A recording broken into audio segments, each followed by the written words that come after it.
Hai gengs, di berbagai belahan dunia, miliaran bahkan triliunan uang dihabiskan untuk membangun mega proyek ambisius. Mulai dari jalan tol raksasa, bandara megah, hingga kota futuristik yang katanya dirancang untuk masa depan. Namun kenyataannya, tidak semua mega proyek berakhir sesuai rencana. Sebagian justru berubah menjadi bangunan kosong, fasilitas sepi, bahkan tidak berguna. Berikut ini, deretan mega proyek yang dianggap paling tidak berguna di dunia.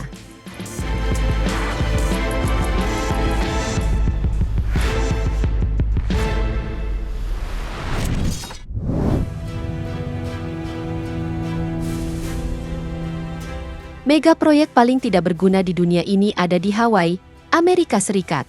Namanya adalah Interstate H3, yakni jalan tol sepanjang 26 km yang awalnya dibangun untuk kepentingan militer.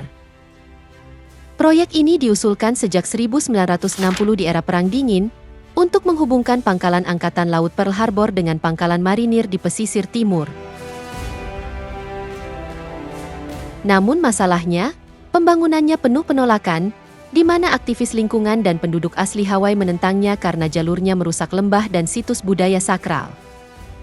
Akibatnya, jalan ini baru dibuka pada 1997, atau hampir 37 tahun kemudian. Selain itu, biayanya pun juga ikut membengkak, di mana total anggaran pembangunan jalan ini mencapai 1,3 miliar dolar, atau sekitar 50 juta dolar per kilometer, dan jika dirupiahkan, itu berarti sekitar 840 triliun untuk setiap kilometer. Sontak saja, ini menjadikannya salah satu jalan tol termahal di dunia. Tak hanya itu, karena awalnya jalan ini untuk tujuan transportasi militer, jalan ini pun tidak menuju pusat kota. Dan akibatnya, hingga kini banyak warga lokal yang menolak menggunakannya.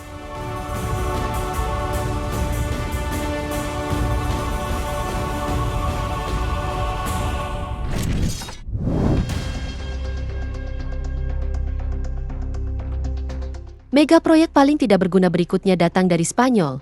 Namanya adalah Bandara Central Ciudad Real, yakni sebuah bandara megah yang dibangun untuk menjadi alternatif Bandara Madrid yang dianggap terlalu padat.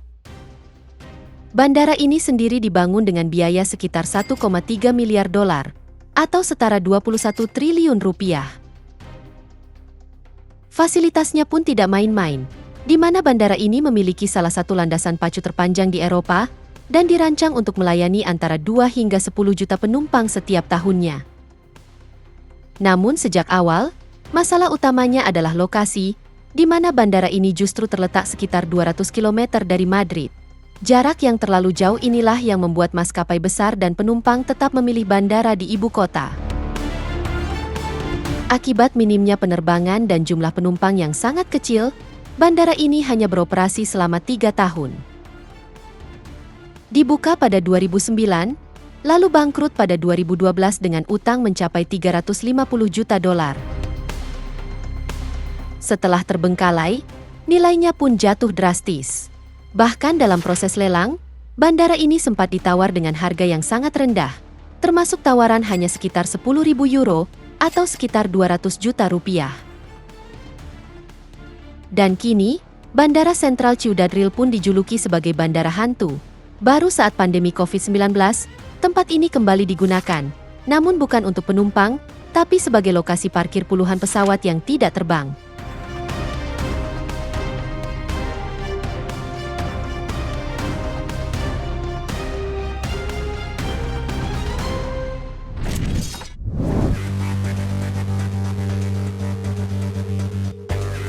Mega proyek paling tidak berguna berikutnya datang dari Myanmar. Kali ini bukan jalan atau bandara, melainkan sebuah ibu kota baru bernama Naypyidaw. Pembangunan kota ini dimulai secara diam-diam pada tahun 2002 oleh pemerintahan militer Myanmar dengan tujuan menggantikan ibu kota lama yakni kota Yangon. Nah, yang membuatnya aneh, nama Naypyidaw, yang berarti kediaman raja, baru diumumkan ke publik 4 bulan setelah keputusan pemindahan ibu kota pada tahun 2005. Gak tanggung-tanggung.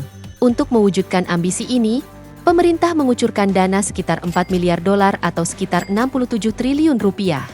Dan hasilnya adalah kota dengan jalan raya hingga 20 jalur, ratusan hotel mewah, lapangan golf, museum, dan gedung pemerintahan berskala besar.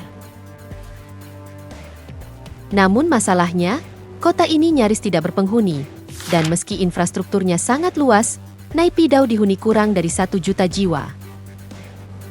Bahkan, jalan raya 20 jalurnya sering terlihat kosong tanpa kendaraan melintas, hingga dijuluki sebagai kota hantu.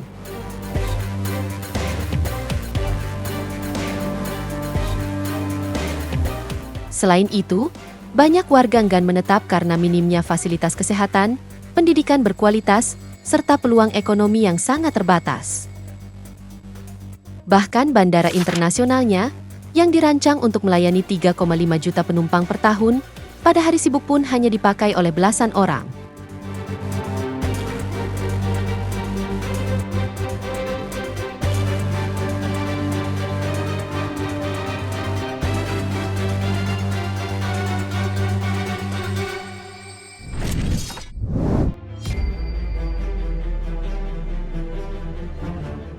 Mega proyek paling tidak berguna berikutnya datang dari Amerika Serikat.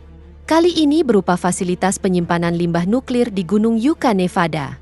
Proyek ini sendiri dirancang sebagai solusi untuk menyimpan limbah nuklir berbahaya jauh di bawah tanah, menggantikan sistem penyimpanan sementara di permukaan yang dinilai berisiko dalam jangka panjang.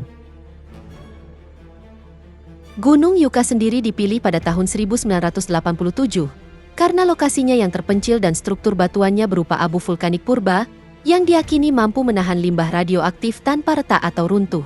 Dan rencananya, limbah nuklir dari seluruh Amerika Serikat akan disimpan dalam jaringan terowongan sekitar 300 meter di bawah permukaan gunung.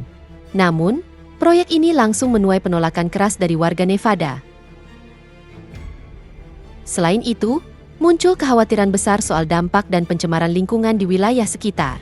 Meski sudah menghabiskan lebih dari 17 miliar dolar atau setara 285 triliun rupiah, serta direncanakan selama hampir 4 dekade, proyek ini akhirnya dihentikan pada tahun 2010. Dan sampai hari ini, fasilitas penyimpanan limbah nuklir Gunung Yucca tidak pernah digunakan sama sekali. Proyek ini pun sering disebut sebagai salah satu mega proyek paling sia-sia dalam sejarah Amerika Serikat.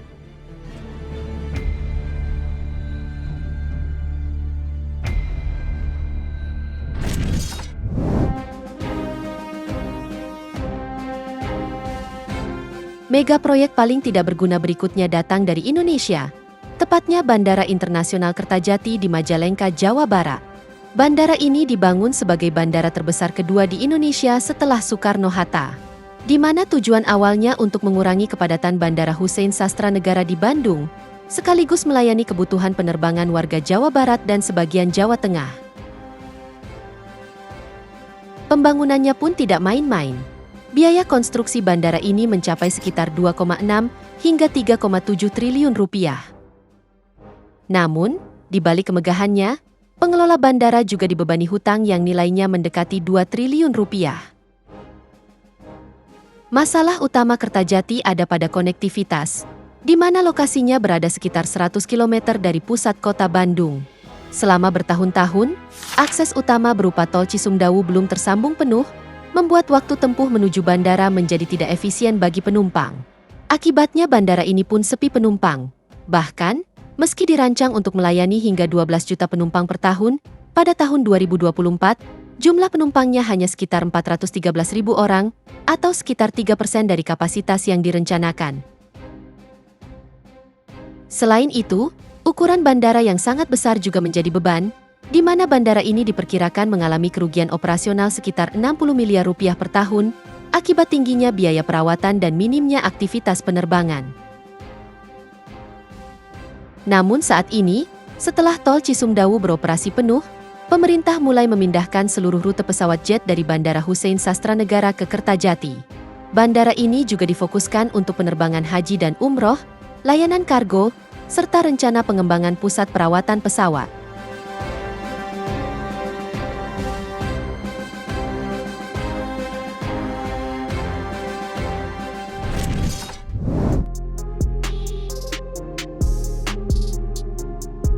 Mega proyek paling tidak berguna berikutnya datang dari Malaysia. Namanya adalah Forest City, yakni sebuah kota pintar futuristik yang dibangun di atas 4 pulau buatan hasil reklamasi. Forest City sendiri dirancang sebagai kota masa depan dengan konsep ekosistem hijau, hutan buatan, dan teknologi pintar. Lokasinya dianggap sangat strategis karena berada dekat dengan Singapura, bahkan terhubung langsung melalui Second Link Bridge dengan waktu tempuh sekitar 20 menit.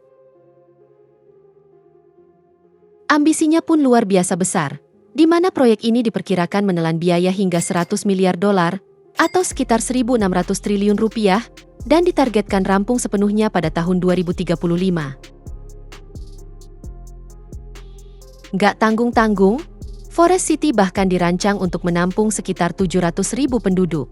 Namun sejak awal, proyek ini sangat bergantung pada investor asing, terutama dari Cina.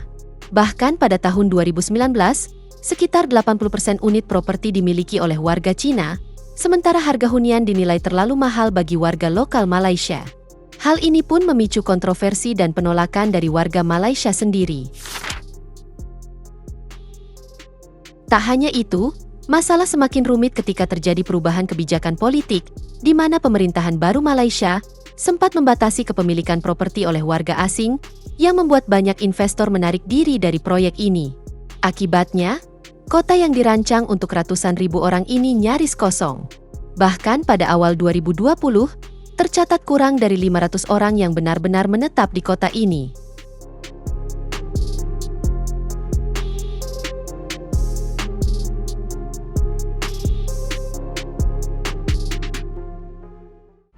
Itu dia, deretan mega proyek yang dianggap paling tidak berguna di dunia. Semoga informasi ini bermanfaat, dan sampai jumpa di video menarik kita selanjutnya.